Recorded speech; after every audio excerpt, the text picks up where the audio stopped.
En la cadena SER del Guadiato, Diálogos. Un espacio de Radio Peñarroya para escuchar, comprender, para razonar. Diálogos, con la firma de Francisco Javier de los Ríos. Al que ya saludamos. Francisco Javier, ¿qué tal? Buenas tardes. Hola, buenas tardes. Y bueno, al ser la primera vez que vengo en este año, pues desear a todos los oyentes un feliz año nuevo. ¿Qué tal ha ido las Navidades? ¿Todo bien? Tranquilita, pero muy bien. Bueno, vamos a comenzar este espacio que saben ustedes que está dedicado al mundo universitario y a conversar con diferentes personalidades, con una noticia triste que anunciamos en el día de ayer, y era el fallecimiento de Miguel Balcácer, un catedrático, uno de los grandes investigadores, se puede decir, de la Universidad de Córdoba, y además fue pues quizá uno de las personas más importantes, ¿no?, a la hora de que Córdoba tuviera esa titulación de química, ¿no? Sí, es evidente que el doctor Balcácer ha sido uno de los pesos pesados dentro de la Universidad de Córdoba.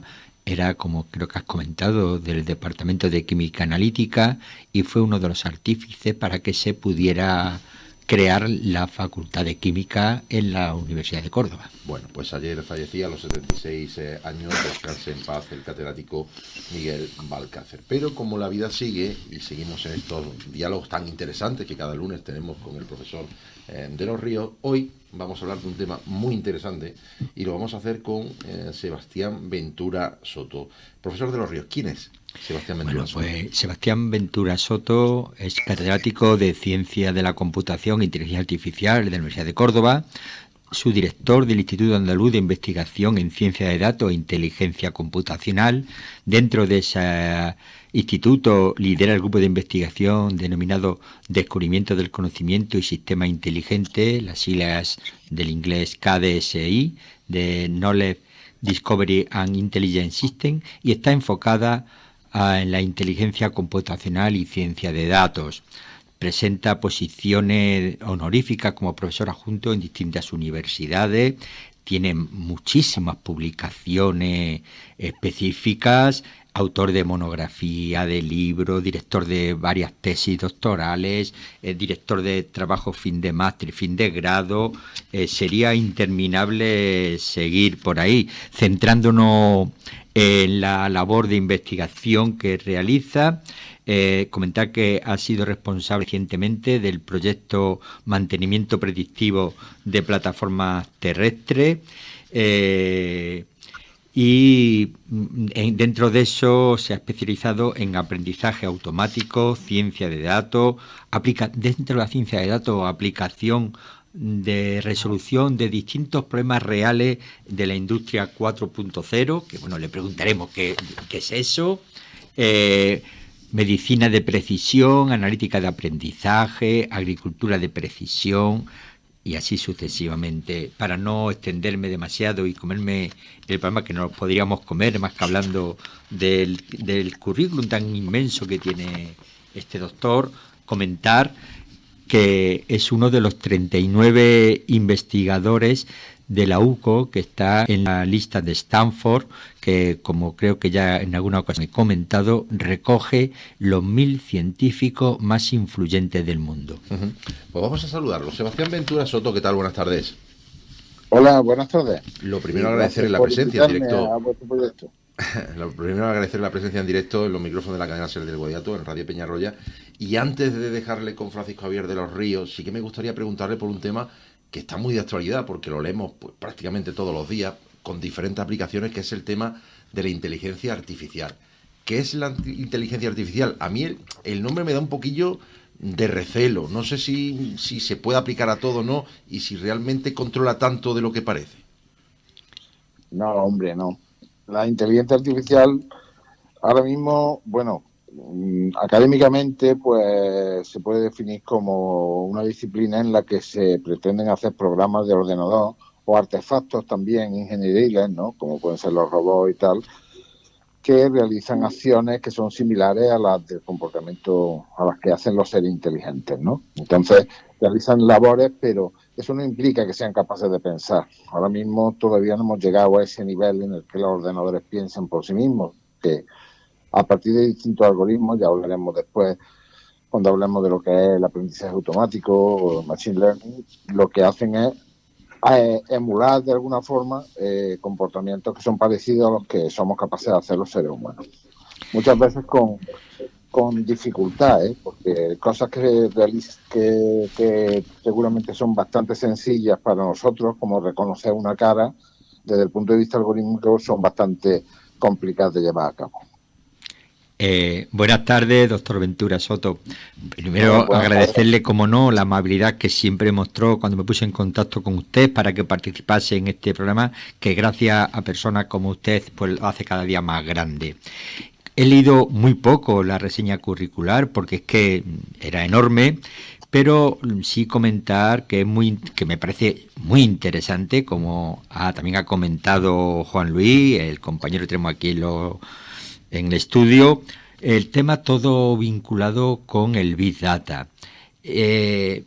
Haciendo referencia al grupo que lidera del descubrimiento del conocimiento y sistema inteligente, ¿en qué consiste la investigación que se hace en ese grupo? Bueno, pues en el grupo de investigación que lidero se trabaja básicamente en una dirección, que es en la de desarrollar algoritmos para extraer, para descubrir nuevo conocimiento a partir de los datos. Es lo que se llama, lo que se ha dado en llamar, ahora se llama ciencia de datos, en su momento se llamaba descubrimiento de conocimiento, se le ha dado también por extensión, porque es una parte, pero es la parte más importante, minería de datos, está muy relacionado con el machine learning. Al fin de cuentas, se trata de extraer nuevo conocimiento que puede ser útil y novedoso a partir de datos que están almacenados en las bases de datos. Ajá. Y bueno, viendo eso, ¿cuál puede ser o cuáles son los retos que intentan abordar en su grupo de investigación? Bueno, pues por una parte ya he comentado el desarrollo de nuevos algoritmos que mejoren a los algoritmos existentes o que sean capaces de enfrentarse a nuevos problemas desde un punto de vista formal.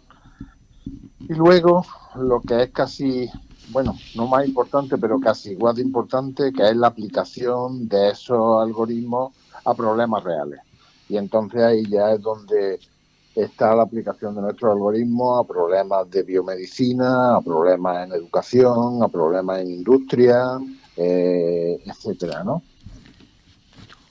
Doctor Ventura, hay una pregunta que a mí siempre me ha, no sé, siempre me ha causado curiosidad, y ya que está usted, se la voy a hacer, porque la verdad que es algo que siempre he pensado y nunca he encontrado respuesta.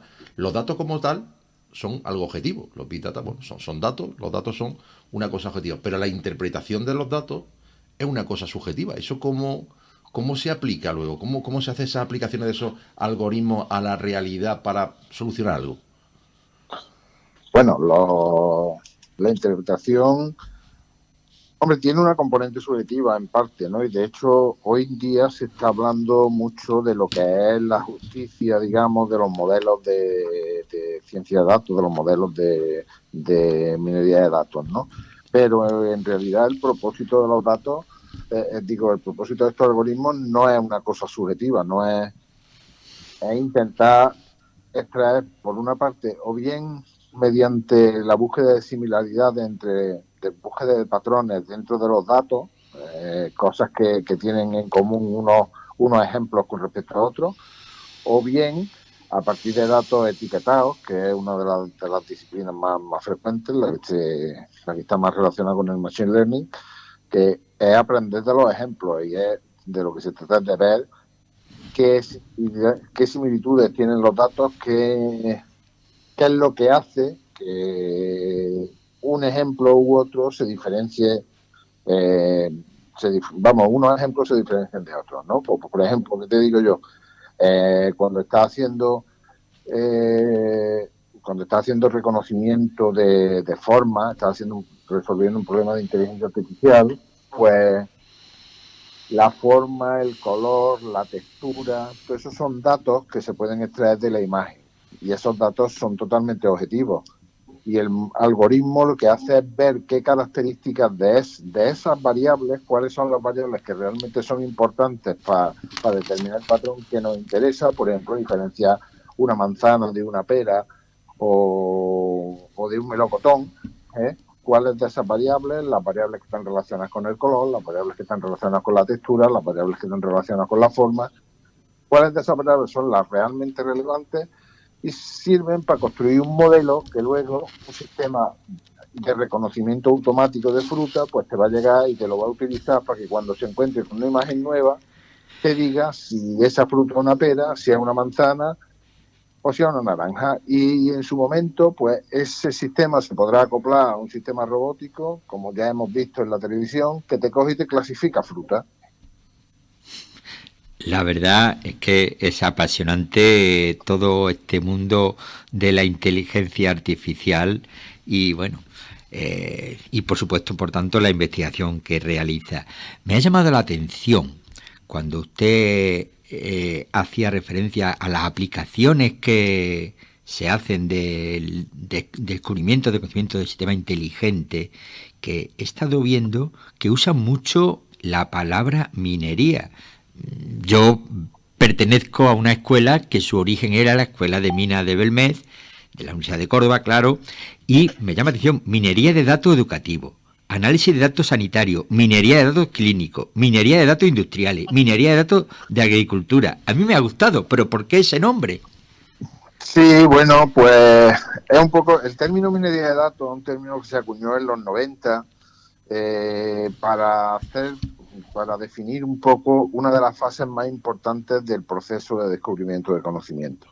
Y lo que hacen es hacer un símil, o sea, el símil es que los datos se encuentran enterrados, los datos realmente útiles, los datos realmente relevantes para resolver un problema se encuentran enterrados entre un volumen ingente de datos. Entonces es como la mena de un mineral que se encuentra enterrada dentro de una mina, ¿no? Y entonces la labor del minero de datos, la labor del científico de datos es cavar esa mina, seleccionar la parte que es la mena, de lo que es la ganga, ¿no? Y quitar la parte que es inútil y realmente extraer lo que realmente puede aportar en la resolución de un problema determinado.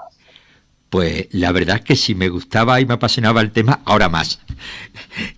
Otra de los enfoques que viene en su línea de investigación es el mantenimiento predictivo de plataformas terrestres. ¿En qué línea hacen predicciones? Bueno, pues el mantenimiento predictivo es una estrategia de mantenimiento que se hace ahora. Esto nosotros lo estamos haciendo en camiones.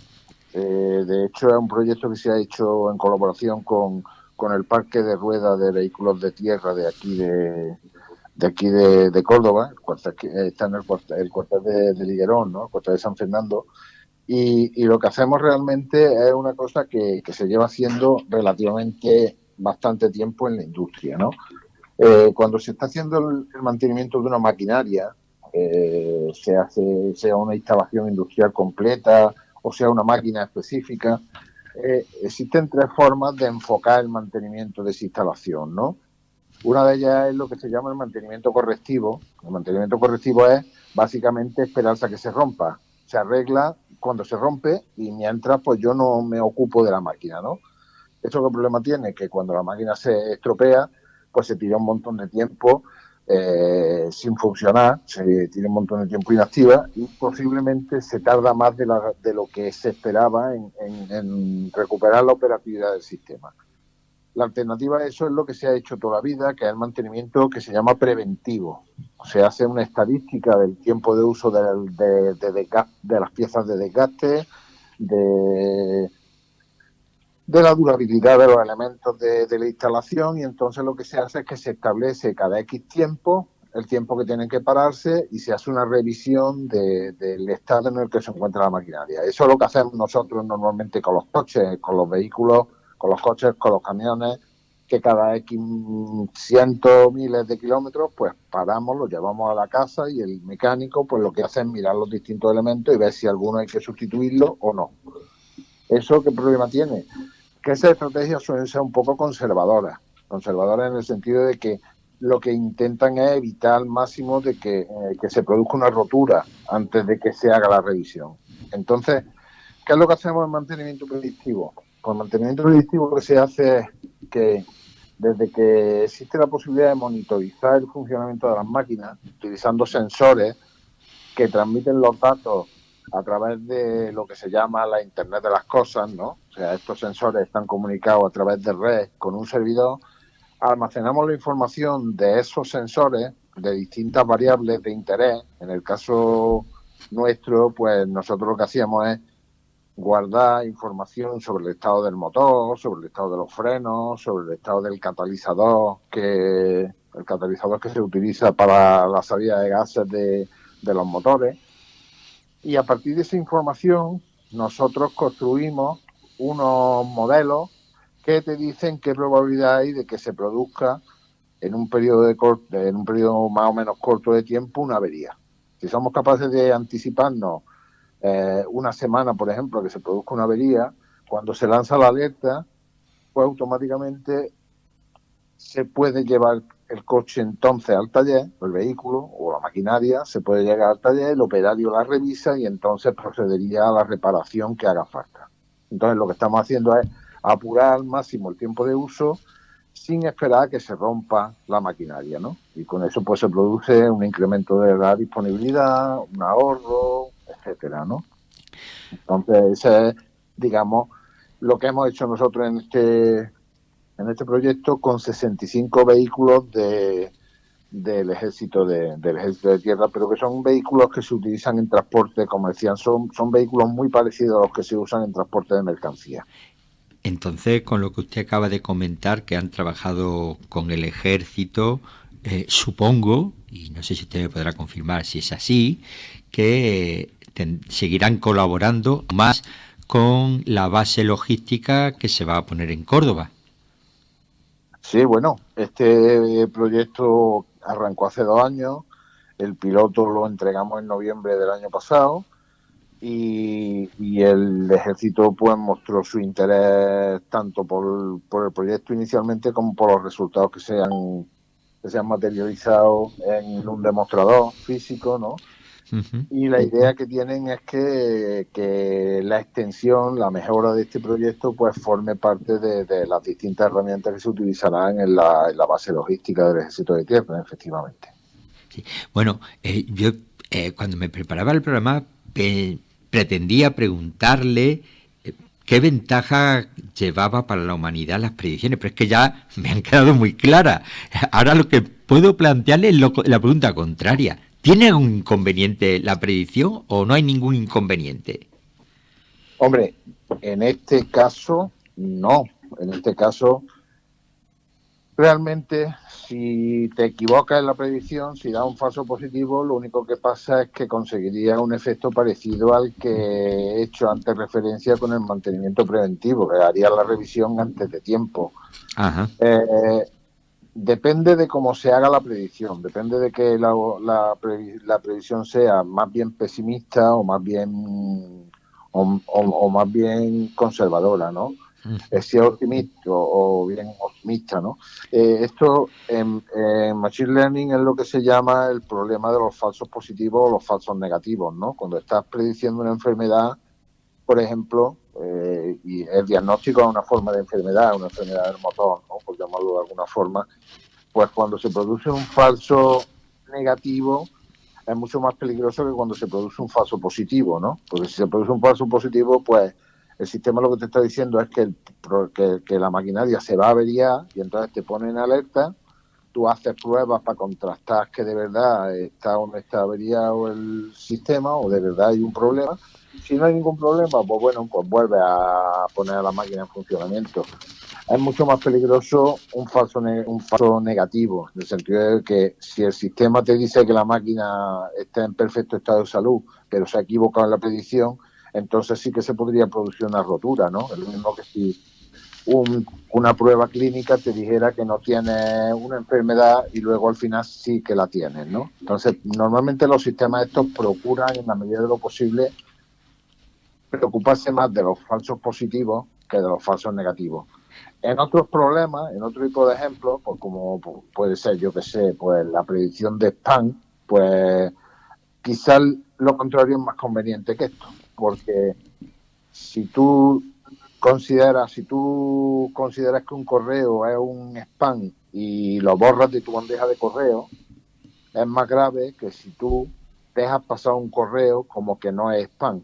Y al final, pues, el filtro de correo te está enseñando correos que son spam, pero bueno, a ti no te preocupa, tú los quitas manualmente, ¿no? Uh-huh. Entonces, un poco, siempre hay que buscar un equilibrio entre esas dos tendencias y dependiendo del problema, o nos fijamos en una o nos fijamos en otra. Idealmente, habría que conseguir una predicción perfecta, pero si hay que sacrificar una de las dos, pues dependiendo del problema en cuestión, pues sacrificaremos una o sacrificaremos la otra.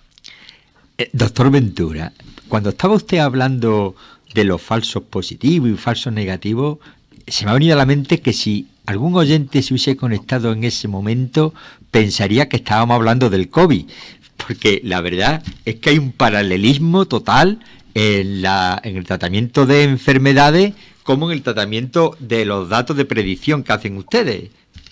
No lo sé. Y dicho eso, ya que ha salido el tema de la pandemia, os lo he sacado, ¿ha afectado mucho a la investigación que hacéis ustedes? ¿O al ser muy informática ha afectado menos? Hombre, vamos a ver. La situación que estamos viviendo es una situación excepcional y es una situación en la que todo el mundo, digamos, ha visto alterar su actividad, ¿no? Nosotros cuando se cerró la universidad, por ejemplo, pues no podíamos ir a la universidad, no podíamos hacer nuestra labor, digamos, de comunicación con la gente, el trabajo, digamos, en equipo del día a día, pues se vio un poco alterado. Pero tengo también que reconocer que en nuestro caso concreto, que con lo que trabajamos es prácticamente con ordenadores el 100% del tiempo o el 95% del tiempo, pues no hemos tenido tanto problema. Incluso las comunicaciones entre nosotros ya incluso antes de que empezara la pandemia ya teníamos cierto manejo con la videoconferencia y entonces pues no nos vamos, pero realmente sí hay que reconocer que alterarnos nos altera un poco a todos, ¿no?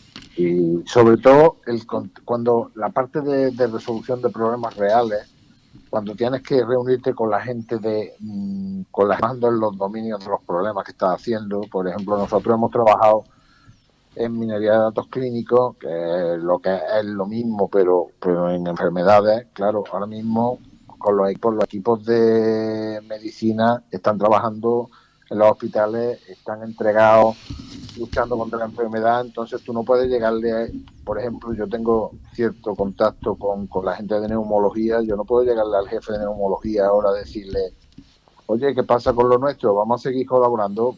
Me dirá el hombre, pues claro que sí, pero vamos a parar primero con la pandemia, vamos a acabar con los problemas que ahora mismo son de verdad relevantes para la sociedad y después continuaremos haciendo lo que estamos haciendo, que siendo interesante y siendo importante, no es tan urgente.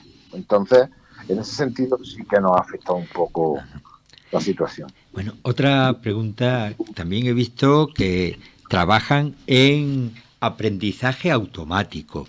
A mí lo primero que me vino a la mente es, y creo que a la mayoría de los oyentes, es estos robots de limpieza doméstico, la Rumba creo que se llama, o la Conga, o no sé, algo parecido, pero supongo que será algo mucho más potente, ¿verdad? Bueno, es una cosa diferente,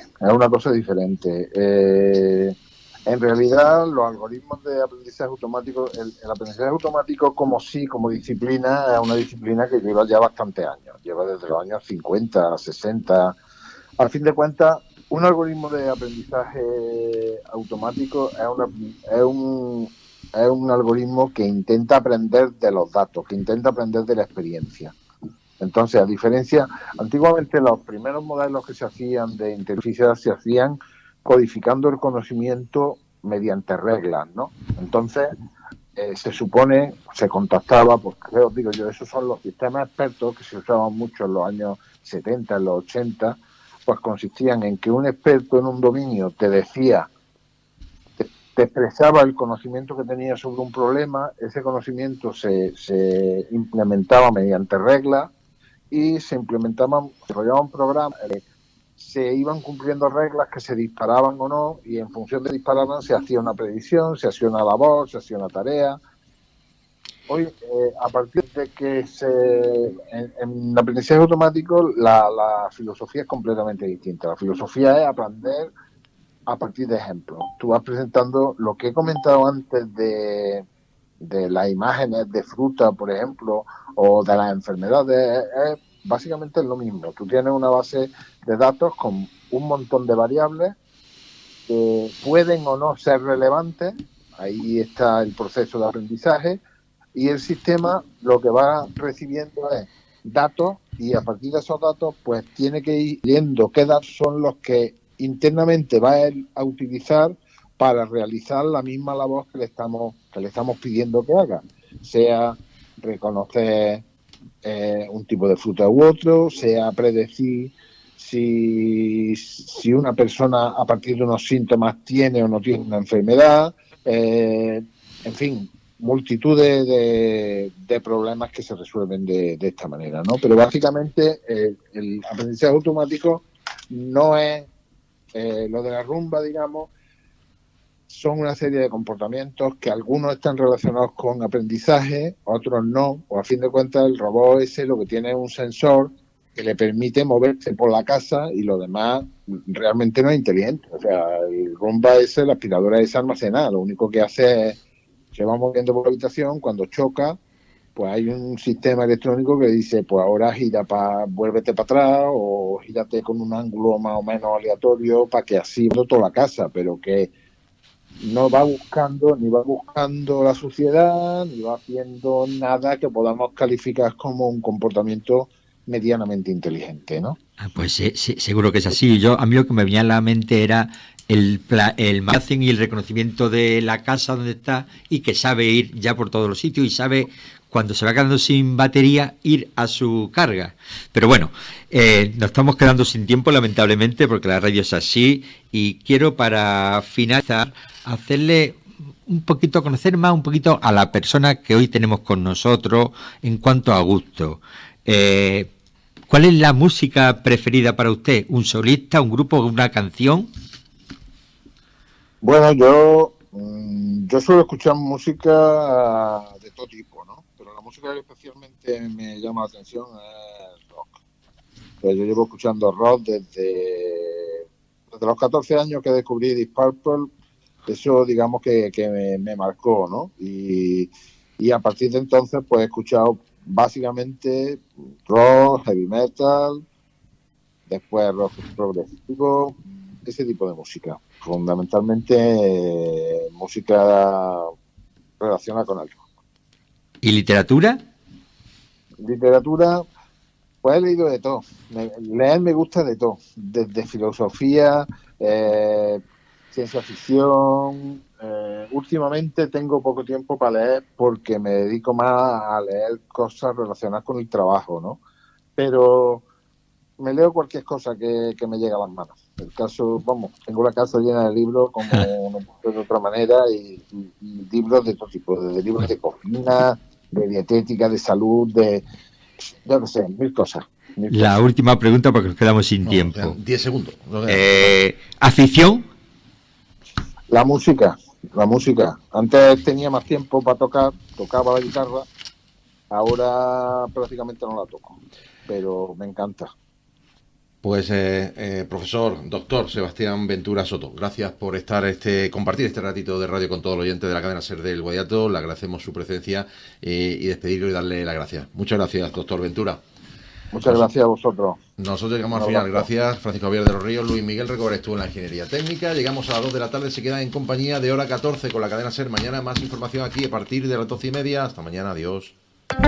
Radio Peñarroya, cadena SER 90.2 FM. SER Guadiato, la vida que suena.